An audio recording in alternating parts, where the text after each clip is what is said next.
Saludo a la amada Iglesia con la paz del Señor en esta tarde.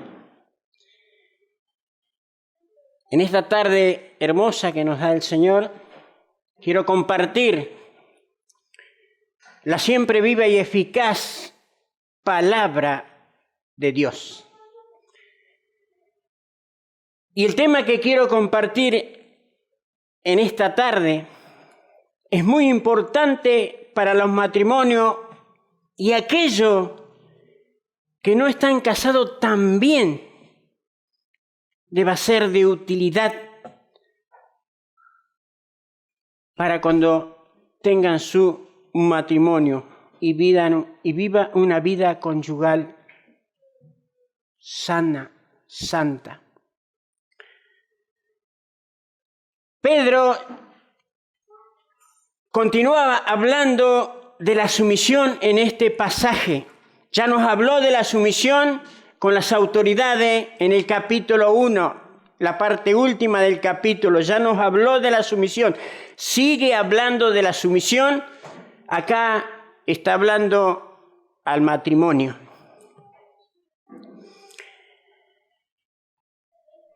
Y esta sumisión nos concierne a todos.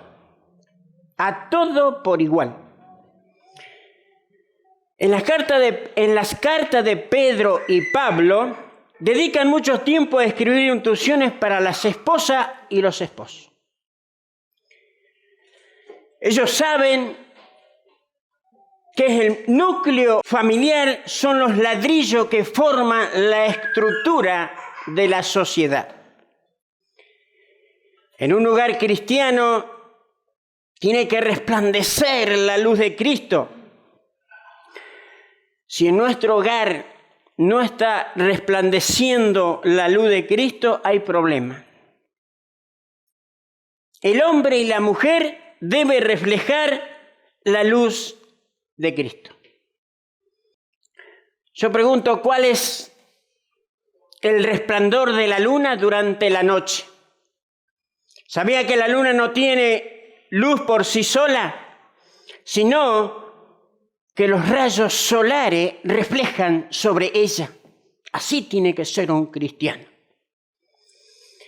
Hermano, la familia de hoy en día se ha desintegrado. La institución matrimonial no tiene importancia, ya no existe hombre-mujer con los roles correspondientes, como dicta la palabra de Dios. Es más, ahora han establecido una nueva institución. Los hombres pueden casarse con los hombres, las mujeres con las mujeres, tener hijos por cualquier medio, y esto es aceptable, legal y públicamente por gran parte de la sociedad actual. En la sociedad del primer siglo, las mujeres deben seguir la religión de sus esposos. Si una mujer pagana se convertía al cristianismo, eran consideradas como una pagana infiel y rebelde hacia él y hacia su religión. Esto ocasionaba discordia, esto ocasionaba tensión en el hogar. Es por eso que Pedro le da unos consejos prácticos para la vida matrimonial.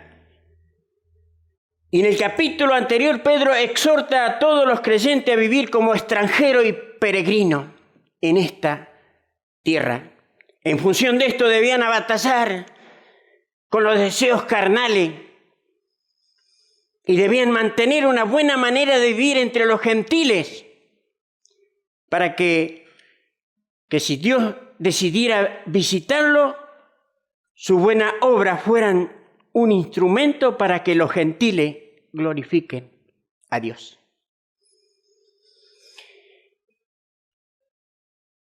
En este texto que estudiaremos en esta tarde, Pedro trata de los deberes conyugales, dirigiéndose primero a las mujeres del 1 al 6.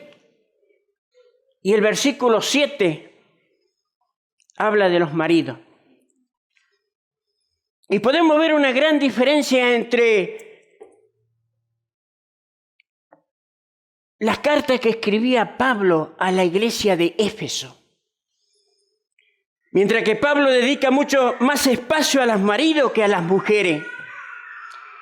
Pedro dedica mucho más a las mujeres que a los esposos. Es cierto que el enfoque y contexto son distintos del uno al otro de los pasajes. En la carta que Pablo escribe a la iglesia de Éfeso es dominado por la llenura del Espíritu Santo. Efesios 5:18 dicen: os embriaguéis con vino en la cual hay disolución, antes sed lleno del Espíritu Santo. Mientras que aquí lo que impera es la razón de un buen testimonio.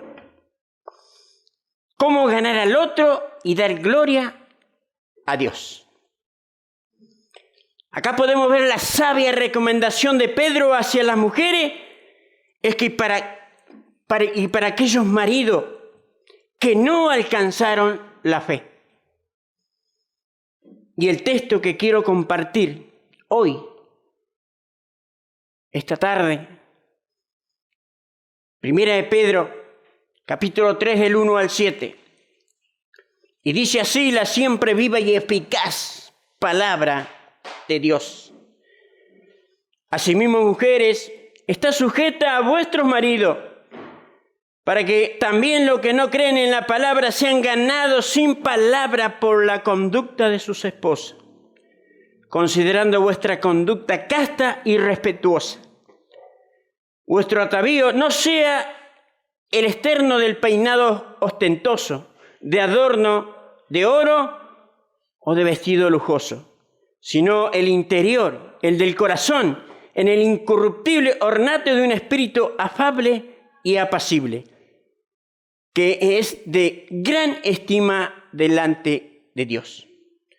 Porque así también se ataviaban en otros tiempos aquellas santas mujeres que esperaban en Dios, estando sujetas a sus maridos, como Sara obedecía a Abraham, llamándolo Señor, de la cual vosotras habéis venido a ser hija, si hacéis el bien, sin temer ninguna amenaza. Versículo 7.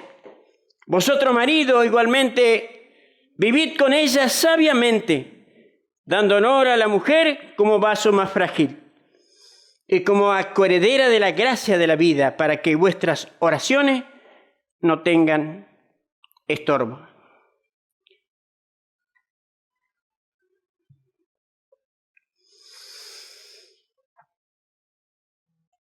Vamos a comenzar a desglosar los versículos que hemos leído. Primer versículo 1 y 2 dice: asimismo, esposa, sométase en cada una a sus esposos, de modo que si él no cree en la palabra, por comportamiento de ustedes puedan ganarlo sin palabra alguna, al observar él su pura y respetuosa conducta. Acá la palabra asimismo es un sinónimo de adverbio también. Esto no significa que la esposa haya de someterse a sus maridos del mismo modo que los esclavos a sus amos. Cuando Dios creó al hombre y la mujer, le dio talento. Y cada uno y ambos se complementan mutuamente entre sí, con sus habilidades, con su destreza, dones naturales, usando estos medios para el progreso del reino de Dios. En la familia, en la iglesia y en la sociedad. De este modo, ambos cumplen con el mandamiento divino de amar a su prójimo como a sí mismo. Pedro aconseja a las mujeres creyentes que sean sumisas a sus esposos, para que por medio de su conducta ejemplar ellas puedan llevar a sus esposos a Cristo. también enseña que dentro del ámbito del matrimonio el esposo tiene una autoridad y la cual se espera que la esposa se someta. Él no da indicaciones alguna de que el cónyuge sea superior que el otro. No. Solo da a entender que al someterse a su esposo, la esposa demuestra su respeto con la ordenación divina de las relaciones humanas. Esto quiere decir que ni Pedro ni Pablo formulan reglas para el matrimonio. Dios mismo la estableció en su palabra. Vamos a ir a Corintios, capítulo 11, versículo 3. Pero quiero que sepáis que Cristo es la cabeza del varón, y el varón es la cabeza de la mujer, y Dios es la cabeza de Cristo. Aleluya. Acá podemos ver tres dependencias.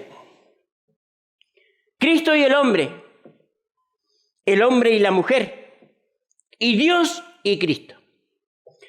Cabeza, autoridad, de la misma manera que Cristo es el siervo, líder del hombre, así también la esposa es cabeza, el esposo es cabeza de la mujer. Efesios 5:22, vamos a leerlo.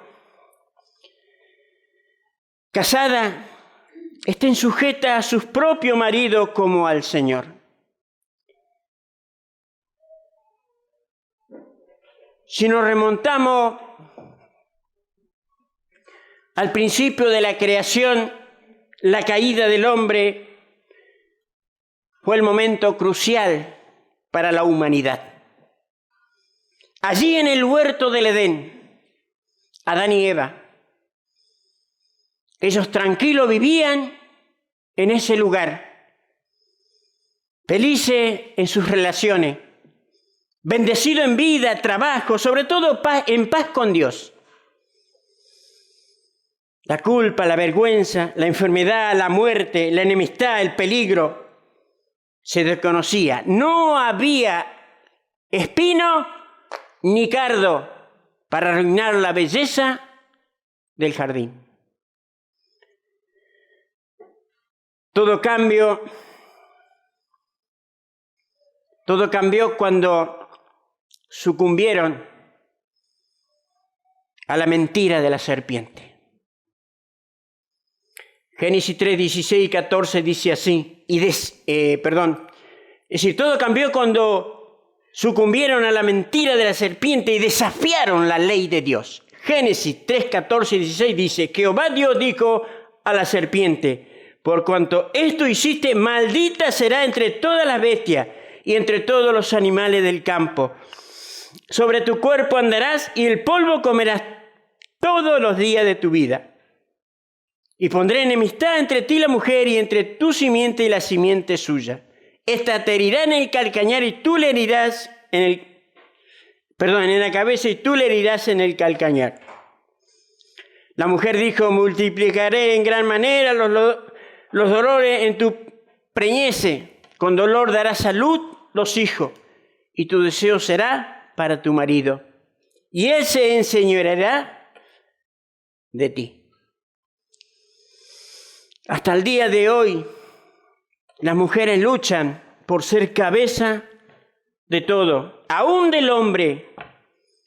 Cuando Dios determinó lo contrario, allí en la caída. Colosenses 3:18 dice, casada, está sujeta a vuestro marido como conviene en el Señor. A pesar de recurrir a la palabra cuando estamos evangelizando a las personas que nos rodean, una poderosa influencia en nuestra conducta para mostrarle así el camino a Cristo. Puesto que nuestras actitudes y manera de actuar respalda la palabra. Pedro sabe que estos esposos fueron desobedientes al llamado de Cristo. Pero al observar la conducta pura y respetuosa de las esposas, ellos podían entonces llegar al conocimiento de Dios y convertirse a Cristo. El mandamiento de estar sujeta no es una licencia para que el esposo se enseñoree sobre su esposa, maltratándola, socavándola, ni tampoco es un término de pura pasividad por parte de ella. La esposa también tiene un rol con el esposo. Es de ayuda idónea, es un complemento. Cuando Dios formó al hombre, lo puso en el huerto de Edén para que labrase y lo guardase. Génesis 2:18. Y dijo Jehová Dios, no es bueno que el hombre esté solo, le haré ayuda idónea para él. Continuando con el versículo 3 y 4.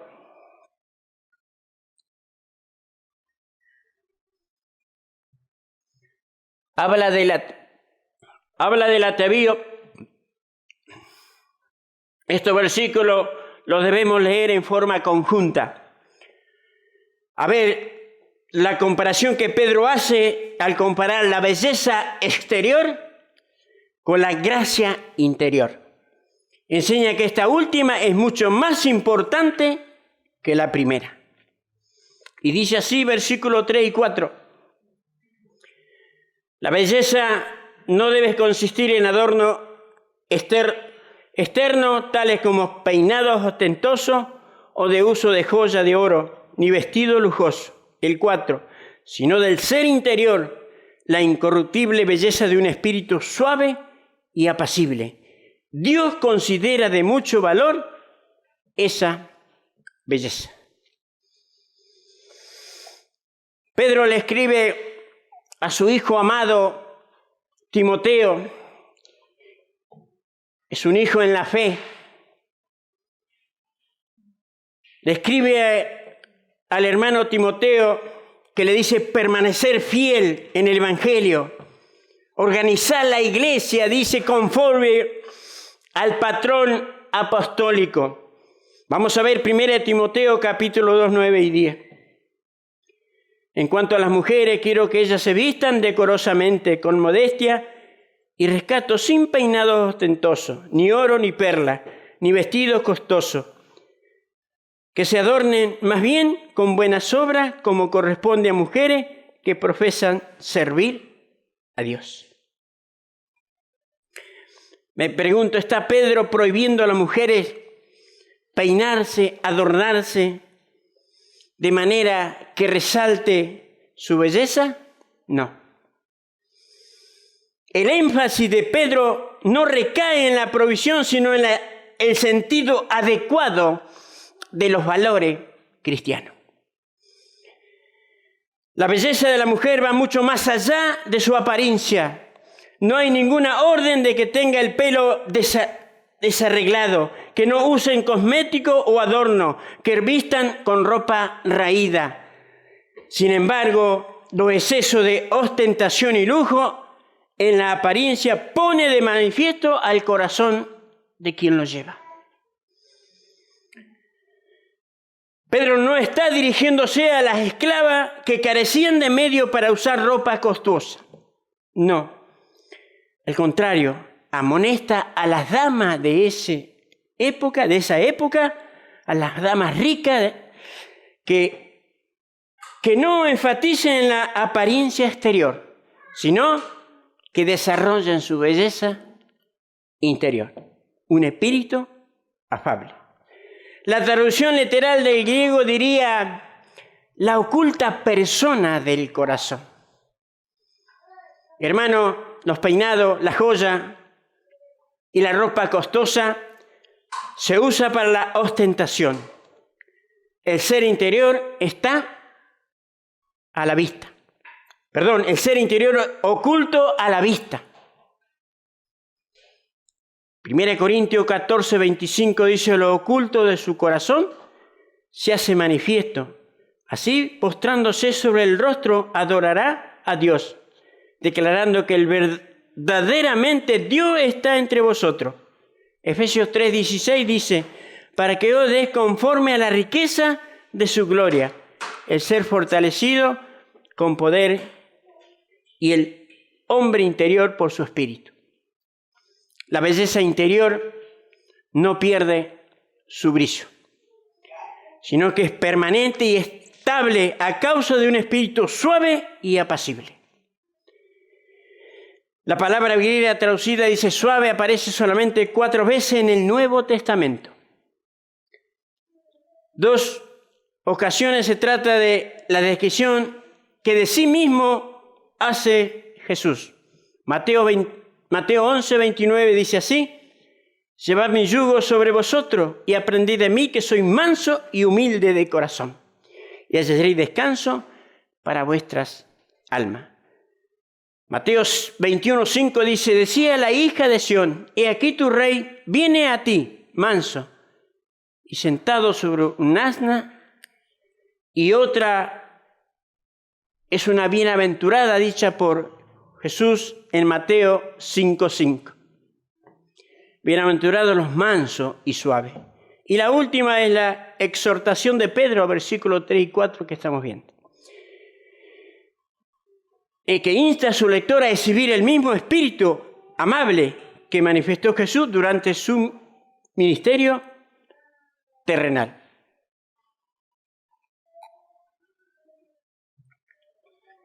Literalmente, sus adornos no es corruptible como oro, sino incorruptible. Su belleza y brillo consiste en un espíritu afable, suave, manso como Jesucristo, apacible, serena, tranquila. Esto es agradable a los ojos de Dios. Pablo aconsejaba a Timoteo el uso de los vestidos costosos. 1 Timoteo 2:9, asimismo que las mujeres se atavíen de ropa decorosa, con pudor, modestia, no con peinados ostentosos, ni oro, ni perla, ni vestidos costosos, sino con buena sobra como corresponde a mujeres que profesan piedad. Dios entonces atribuye gran valor a estas cualidades de la mujer piadosa. Continuando con el versículo 5 y 6, porque así también se ataviaban en otro tiempo aquellas santas mujeres que esperaban en Dios, estando sujetas a sus maridos, como Sara obedecía a Abraham llamándolo Señor, de la cual vosotros habéis venido a ser hijas, si hacéis el bien sin temer ninguna amenaza. Lo que Pedro está diciendo a la mujer no era algo nuevo, tenía una larga tradición desde mucho tiempo atrás. Había santas mujeres cuya belleza era un espíritu afable, apacible. Eran santas porque esperaban en Dios y todas sus esperanzas estaban puestas en Él. Por este motivo se sujetaban a sus maridos. Vamos a leer Efesios 5, 22 y 23, y dice así: las casadas estén sujetas a sus maridos como al Señor, porque el marido es cabeza de la mujer, así como Cristo es cabeza de la iglesia, la cual es su cuerpo, y Él es su Salvador. Tremendo.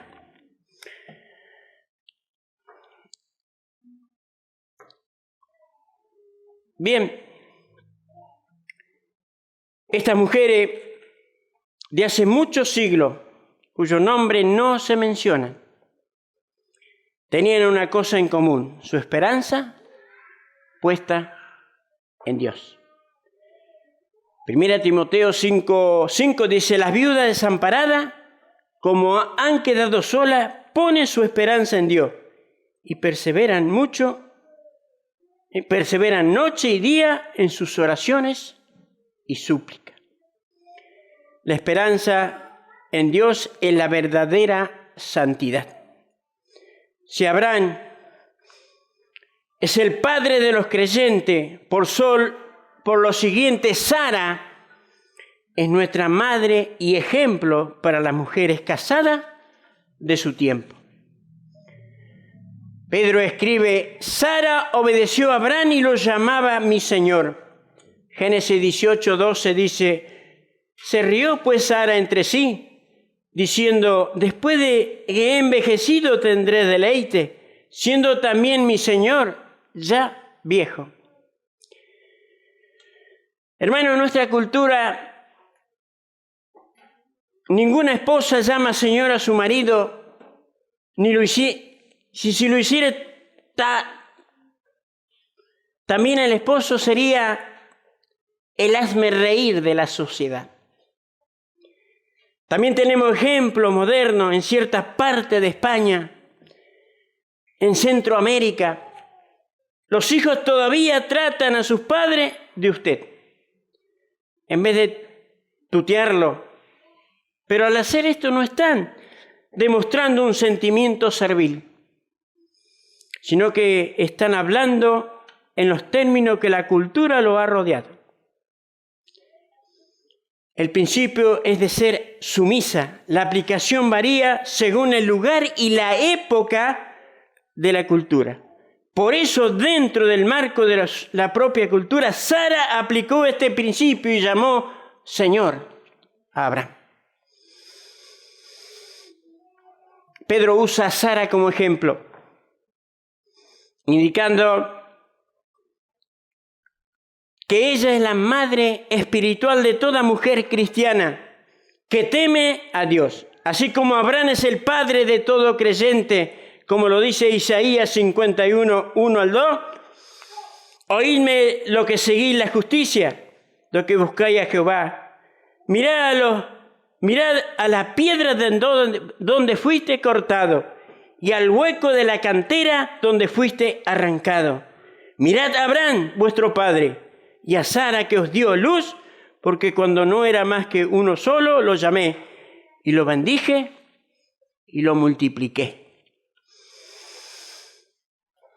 Sara y todas las mujeres del Antiguo Testamento tenían un sumo respeto a sus esposos, tal como la palabra de Dios lo pide, llamándolo Señor. En griego significa amo, que era una designación de respeto, literalmente temor reverente.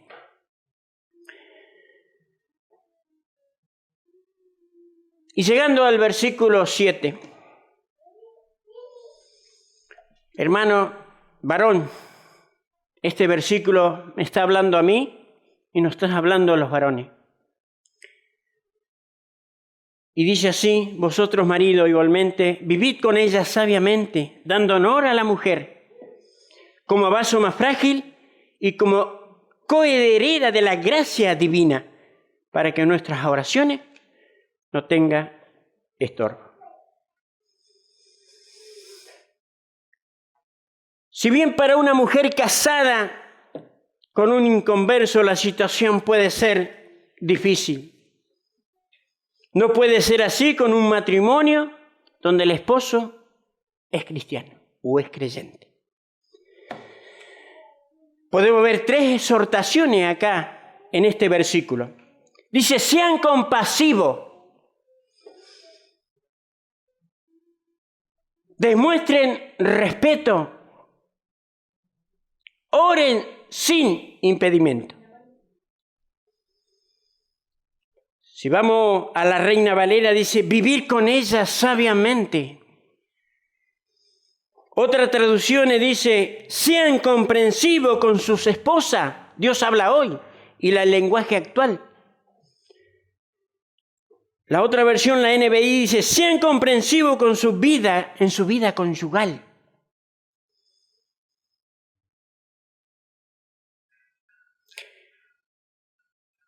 La idea de vivir sabiamente es que el modo de amar a sus esposas y respetarla conforme al conocimiento de la palabra. Dice Efesios 5:25, y vamos a leer hasta el 30. Efesios 5:25, marido, amad a vuestras mujeres, así como Cristo amó a la iglesia y se entregó a sí mismo por ella, para santificarla, habiéndola purificado en el lavamiento del agua por la palabra, a fin de presentársela a sí mismo una iglesia gloriosa, que no estuviese mancha, ni arruga, ni cosas semejantes, sino que fuese santa y sin mancha. Así también los maridos deben amar a sus mujeres como a su mismo cuerpo. El que ama a su mujer a sí mismo se ama, porque nadie aborreció jamás su propia carne, sino que la sustentó y la cuidó, como también Cristo a la iglesia. Porque somos miembros de su cuerpo, de su carne y de su hueso.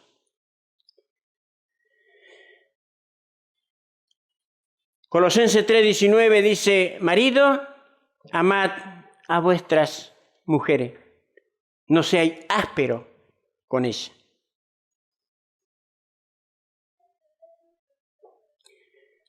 Con respeto, Pedro nos dice a los hombres, tratándola con respeto, como compañera más débil, que es, Pedro contesta, honrándola. Capítulo 2:17 dice, honrar a todo, no dice a alguno, a todo. Amar a los hermanos, temer a Dios y honrar al rey. Aquel hombre que trata a los demás con respeto, pero en su casa actúa de manera opuesta, es un hipócrita, es un fariseo. Y hay 3 razones por las que el hombre debe honrar a su esposa. La primera es porque la mujer es un vaso frágil que el hombre. Esto no es lo que respeta a su fuerza física, pero no en lo moral o intelectual. Es fácil abusar de alguien más débil. Un cristiano jamás debe hacerlo. Otra versión de traducción dice, denle el honor que le corresponde, teniendo en cuenta que ellas son más débiles. Dios habla hoy. Sea comprensiva con su vida conyugal, la NBI. Deben saber vivir con sus esposas. Palabra de Dios para todos. La segunda razón por la que el marido honra a su esposa es que son coherederos de la gracia, de la vida. Así, bien son diferentes físicamente, son uno en Jesús. Gálatas 3:28 dice, ya no hay judío ni griego, esclavo ni libre, hombre ni mujeres, sino que todos ustedes son solo uno en Cristo Jesús. Y la tercera razón es que deben honrarla para que sus oraciones no tengan estorbo. Un esposo que trata de manera indebida a su esposa no puede tener una relación fluida con Dios. Es una contradicción que diga amar a Dios que no ve y no amar a su esposa que sí la ve. Vamos a ir a Juan capítulo 4:20. Primera de Juan. Si alguien afirma yo amo a Dios, pero odia a su hermano, es un mentiroso.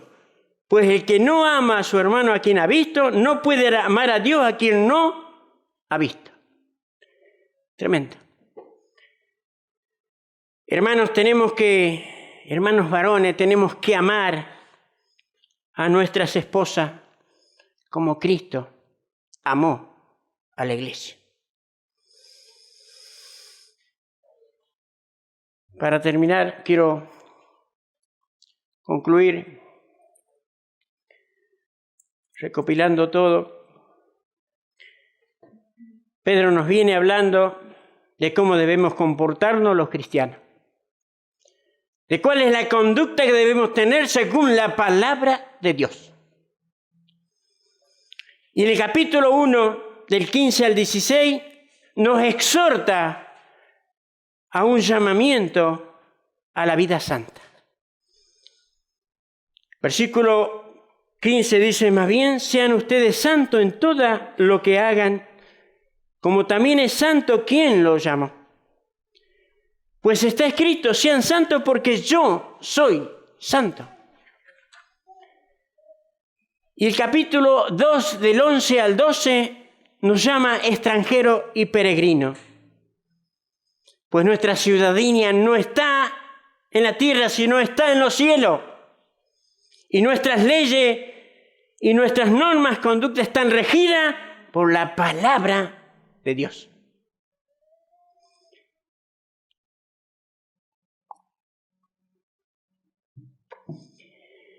Y los consejos que estudiamos hoy con respecto a los matrimonios parecen una locura frente al mundo actual. No solo el desorden de la sujeción, sino que las mujeres quieren ser independientes, queriendo tener igualdad y dominio sobre el hombre. También esto lo podemos ver en las iglesias. Muchas mujeres pretenden ocupar liderazgo y ser cabeza de la congregación, no sujetarse a sus esposos. Pedro le habla primero a las mujeres. Ellas deben reconocer voluntariamente la responsabilidad del liderazgo de su esposo en Dios. Esto es un acto de fe. Da a entender que al someterse a su esposo, las esposas le demuestran un respeto por la ordenación divina de las relaciones humanas. Y luego le habla a los esposos. Luego nos habla a los hombres. Los exhorto, dice, a cuidar con amor, delicadeza a sus esposas. No abusar de ella ni menospreciarla. Por lo contrario, ser comprensivo, respetándola, honrándola. Y pone el mejor ejemplo, más sublime, el de Cristo a su iglesia. Marido, amar a vuestra mujer, así como Cristo amó a la iglesia y se entregó a sí mismo por ella. Pedro no ha formulado regla para el matrimonio. Dios mismo la estableció en su palabra, como lo hemos leído en 1 Corintios 11:3. Pero quiero que sepáis que Cristo es la cabeza de todo varón y el varón es la cabeza de la mujer. Y Dios es la cabeza de Cristo. Para concluir, ¿cuál es el orden divino? Una armonía en el matrimonio solo puede ser dar si ambos, esposo y esposa, cumplen con la palabra de Dios establecida. Amén. Amén. Dios te bendiga, iglesia, que esta palabra toque nuestros corazones y el día de mañana pueda germinar y tener fruto. Amén. Dios te bendiga.